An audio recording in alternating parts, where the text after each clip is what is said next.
या व्हिडिओमध्ये दिसणारी ट्रान्सजेंडर व्यक्ती पवन यादव असल्याचा दावा केला जात आहे। कोण आहे पवन यादव आणि काय आहे त्यांचा इतिहास सांगते।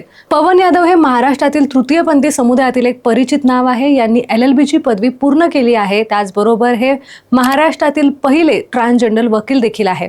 तृतीयपंथी समुदायाला समाजात मान्यता आणि समान संधी मिळवून देण्यासाठी त्यांनी काम केलं असल्याचं आता सांगितलं जात आहे।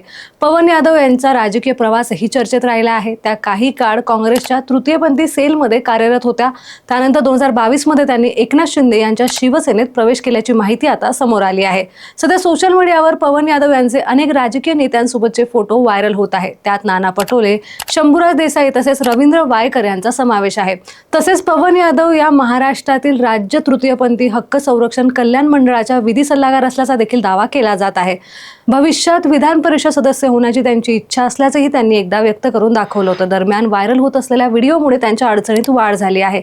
या संपूर्ण व्हिडिओ प्रकरणी तुमचं काय मत आहे कमेंट बॉक्समध्ये नक्की सांगा।